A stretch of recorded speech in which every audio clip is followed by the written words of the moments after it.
You don't lose your peace in one dramatic moment. You lose it in tiny, invisible moves. One more time you check your phone. One more time you rehearse what you'll say. One more time you try to predict how someone will react. One more time you imagine every possible outcome and call that being prepared. But it isn't preparation.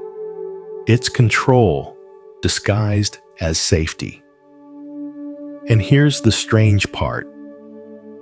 The harder you try to control life, the more life starts to feel like it's slipping through your fingers. Tonight, I want to show you a shift so simple it almost feels offensive, because it sounds like the opposite of success. Stop forcing. Stop grasping. Start trusting. Not trusting in a naive, passive way. Trusting like a disciplined person. Trusting like someone who still works hard, but doesn't chain their happiness to the result. And if you stay with me until the end, you'll feel something click. Not inspiration, relief. A calm, sharp kind of relief, where you realize you've been fighting battles that were never yours to win. Let me start with a picture.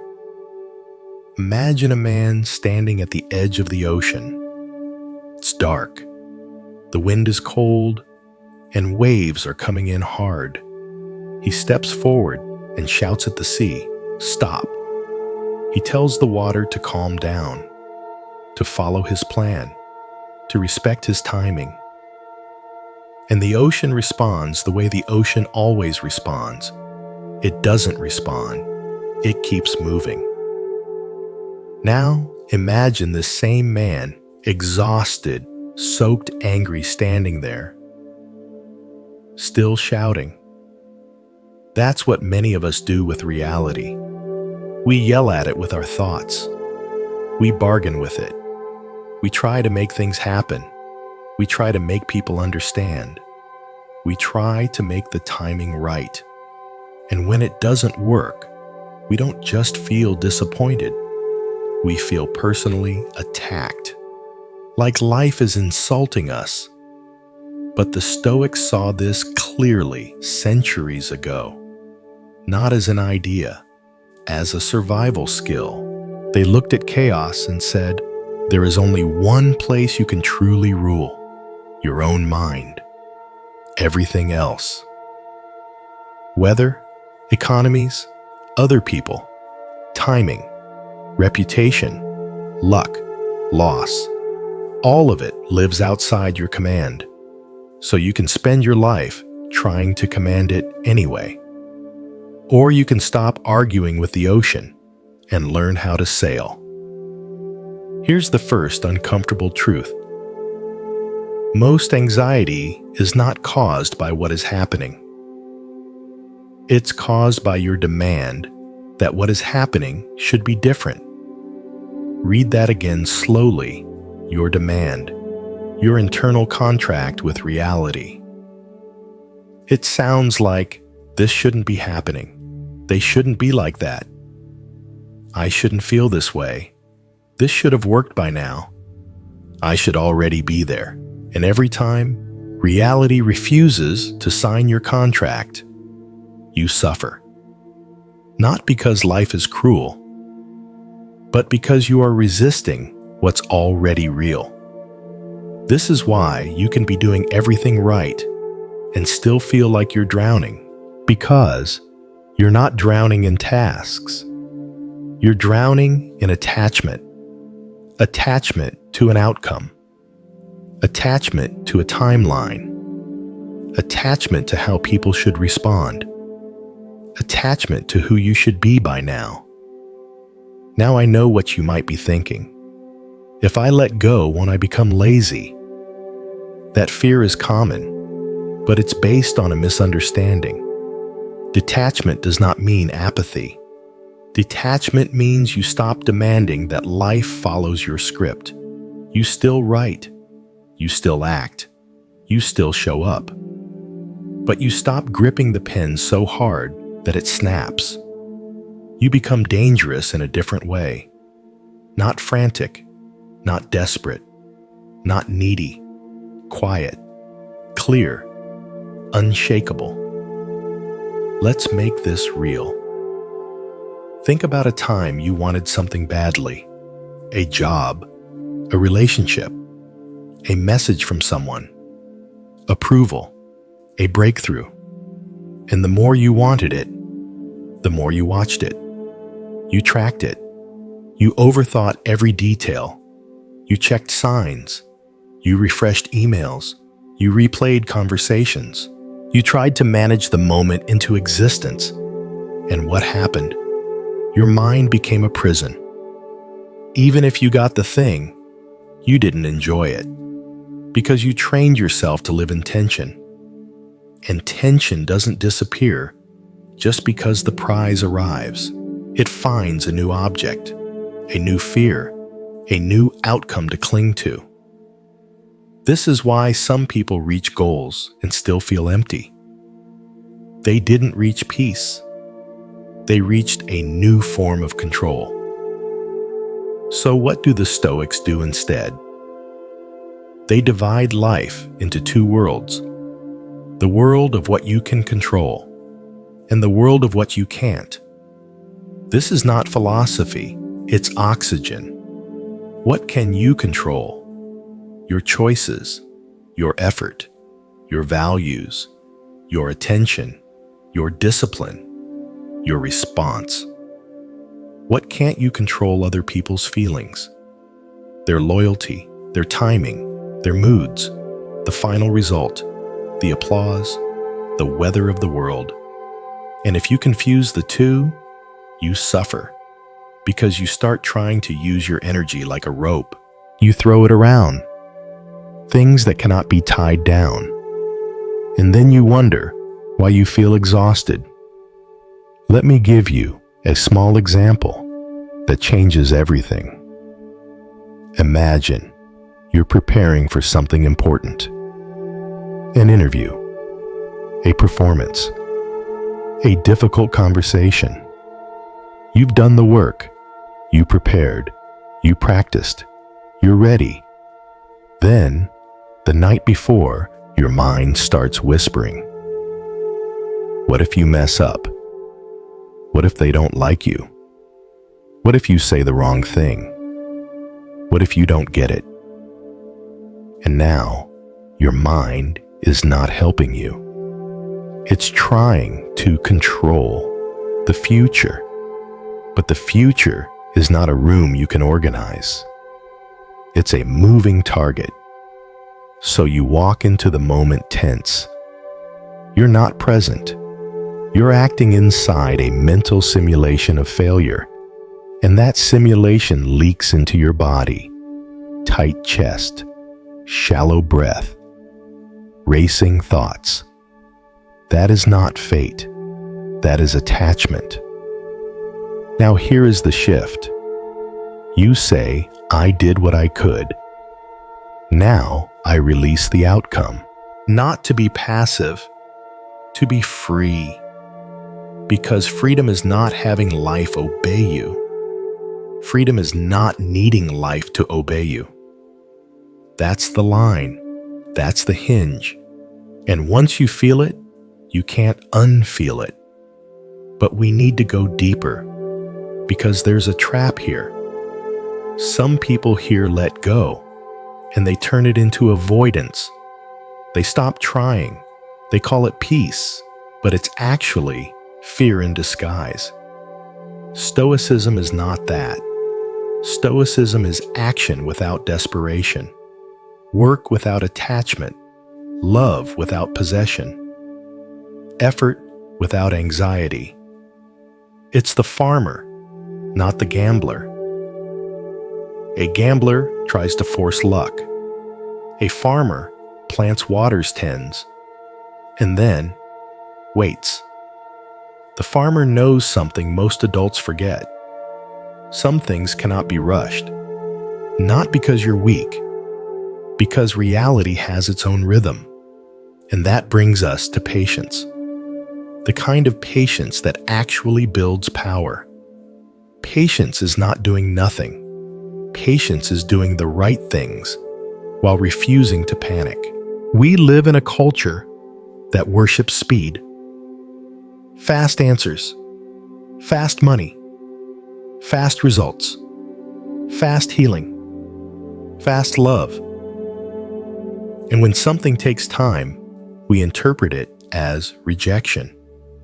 We tell ourselves, this is taking too long, so it must be wrong.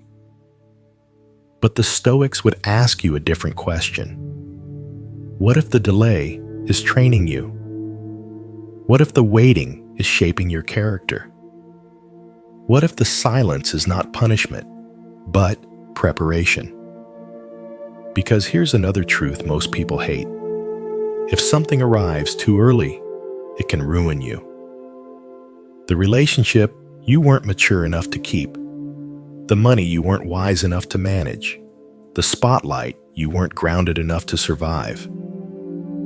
Sometimes the thing you think you want is not the thing you're ready for, and life knows that.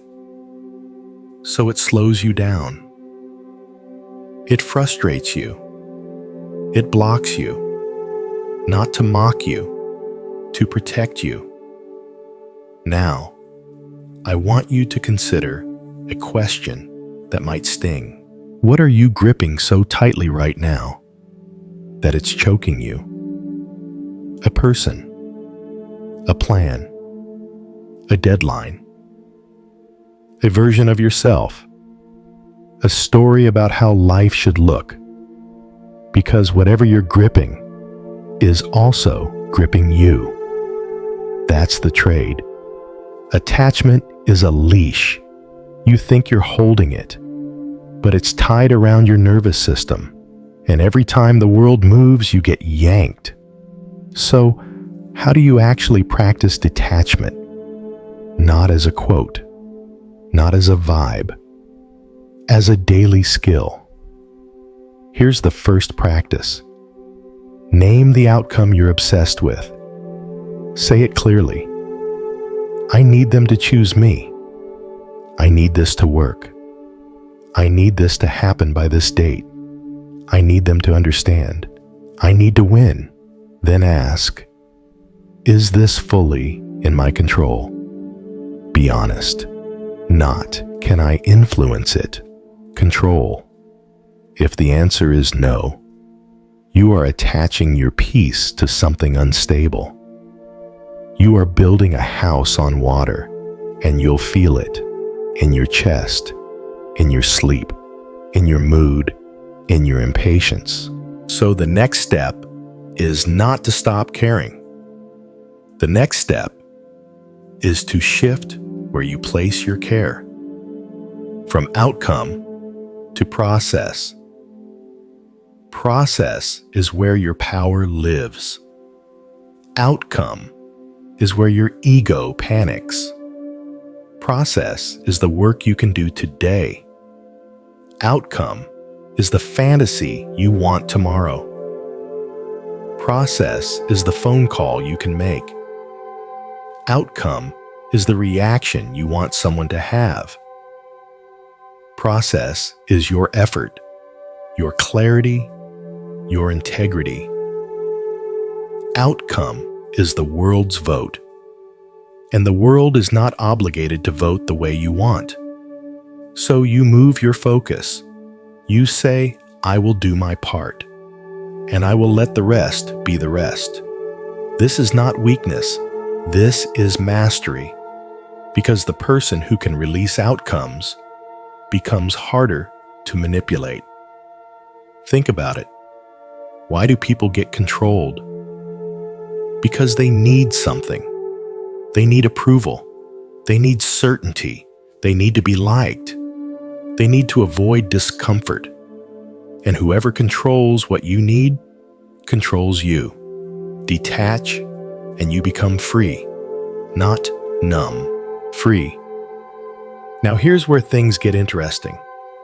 Because once you start practicing this, Life tests you, not with huge drama, with small irritations. Someone cuts you off. Someone ignores your message. A plan changes. A delay appears. A no arrives. And in that moment, you will feel the old reflex. Grip tighter. Force more. Push harder. And you'll have a choice. Not a philosophical choice. A physical choice. Do you react or do you respond? Reacting is emotional automatic. Responding is chosen deliberate. Reacting says, this is happening to me.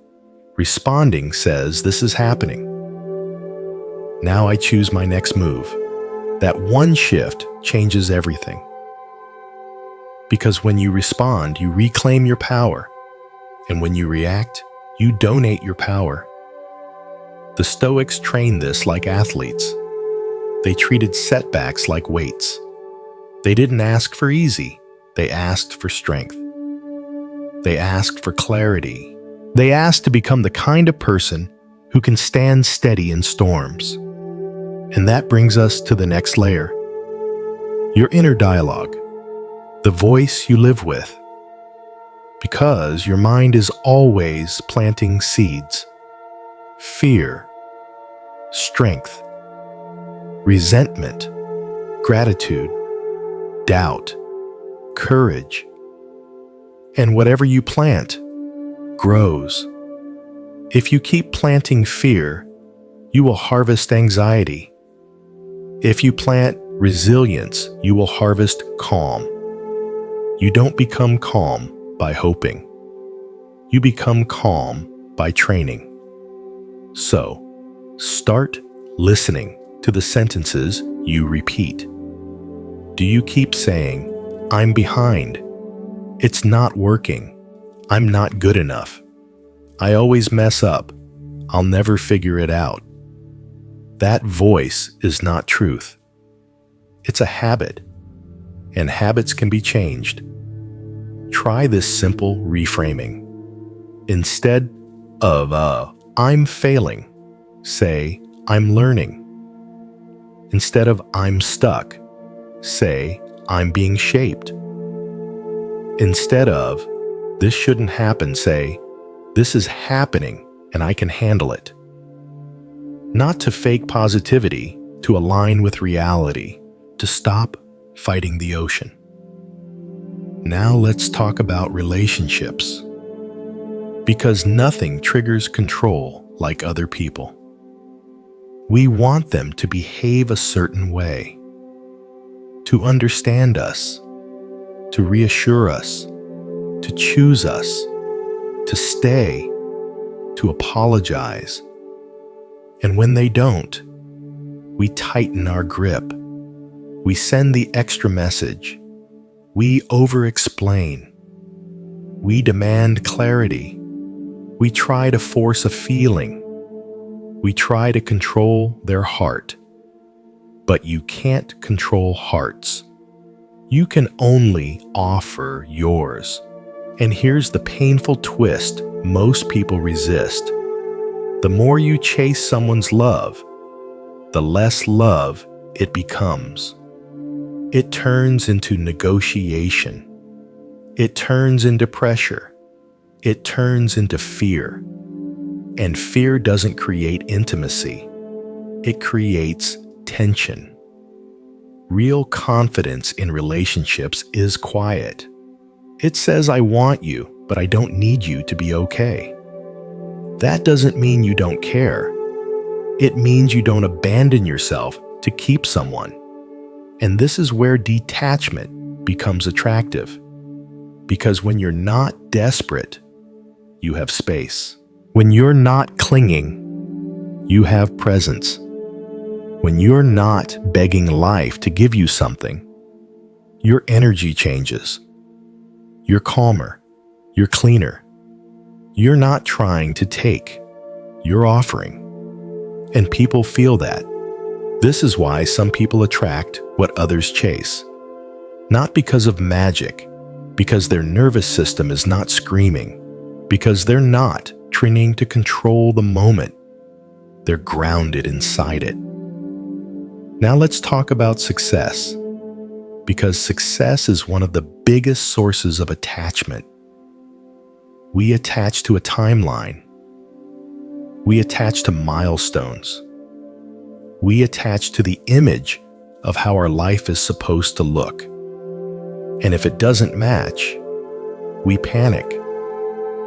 But success is not a straight line. It's a maze. It's detours. It's setbacks that become skills. It's doors that close so better ones can open. And if you're too attached to one outcome, you can miss the actual path. You can be so obsessed with Plan A that you don't notice Plan B is quietly saving your life. So here's a Stoic way to approach goals. Set the goal. Do the work. Then let go of the outcome. Not because outcomes don't matter, because obsession makes you blind, because desperation makes you sloppy, because anxiety drains your focus. Aligned action is different. Aligned action is calm. It's deliberate. It's strategic. It's patient. It's the chess player, not the frantic beginner. The beginner reacts to fear. The expert sees the board. Life is the board. And when you stop forcing, you start seeing moves you couldn't see before, because you're no longer desperate. Now, I want to reveal something subtle that changes the whole game. Most people think letting go means losing, but often, letting go is how you win. Because when you release attachment, you release resistance, and resistance creates friction. Friction creates exhaustion. Exhaustion creates mistakes. So when you let go, you become sharper. You become lighter. You become more effective. You stop wasting energy trying to control what can't be controlled. And you redirect that energy into what can. Your craft, your discipline, your health, your integrity, your presence. That's power. Now you might ask, how do I trust the process when I feel like nothing is happening? Here's the answer. You measure the wrong thing. You keep measuring results, but the real measurement is identity. Who are you becoming? Are you becoming more patient, more disciplined, more stable, more honest, more resilient? Because even if results are slow, identity is changing. And identity is the engine of results. Most people quit because they don't see progress. But progress is often silent first. Roots grow before trees. Skill grows before recognition. Strength grows before ease. So instead of asking, where is my result? Ask, am I becoming someone who can handle the result when it arrives? That question alone can calm you. Now let's talk about abundance. Not the fake kind, the Stoic kind. Abundance is not having more. It's wanting less. It's realizing your peace is not dependent on endless external additions. When you live in scarcity, your mind searches for proof that you lack. You compare. You envy. You rush. You cling. You feel like you're always behind. But when you practice gratitude, real gratitude, your nervous system relaxes. You stop acting like you're starving. And when you stop acting like you're starving, you stop making desperate decisions. You stop choosing people who who don't respect you. You stop chasing goals that don't align with you. You stop saying yes out of fear. Abundance is alignment. It's confidence. It's calm. Now here's the gentle twist. The thing you think you're controlling might be controlling you. Your need for certainty, your need for approval, your need for speed, your need for things to go right. Those needs can become chains, and most people don't notice the chains because they call them ambition. But ask yourself, does your ambition give you energy, or does it drain you? Does your desire sharpen you, or does it make you frantic? Because there's a difference between hunger and desperation. Hunger is healthy. Desperation is poison. Hunger says, I will work. Desperation says, I will collapse if I don't get this. And the moment you attach your identity to an outcome, you become fragile. That's the cost. So you practice detachment to become strong. Now, I'm going to give you a simple daily ritual. It takes less than a minute, and if you do it consistently, it changes your life. Every morning, remind yourself, today, I control my choices. I control my effort. I control my attitude. I do not control outcomes. I do not control other people. I do not control timing. I will do my part and release the rest. Then when frustration hits you during the day, pause, breathe, ask, what part of this is mine? If it's yours, handle it. If it's not yours, release it. That's Stoicism in motion. That's freedom, and you'll start noticing something strange. The less you force, the more you flow. Not because the world suddenly becomes easy, but because you stop making it harder with resistance. Because you stop wasting energy on the impossible. Because you stop arguing with the ocean. Now I want to end with a final image. Imagine you're holding sand in your hand. If you squeeze tightly, it slips out faster. But if you hold it gently, it stays. Life is like that. Love is like that. Success is like that. Peace is like that. Your job is not to grip harder. Your job is to become the kind of person who can hold lightly and still act boldly. So, take a breath. If something is meant for you, it won't require you to destroy your peace to get it. Do what you must. Train your mind. Choose your response. And let what happens, happen. And here's the open question I want to leave you with tonight. If you stopped forcing for the next 7 days, what would finally have room to enter your life? Because the moment you stop chasing, you might discover something that's been chasing you. And that's where the next lesson begins.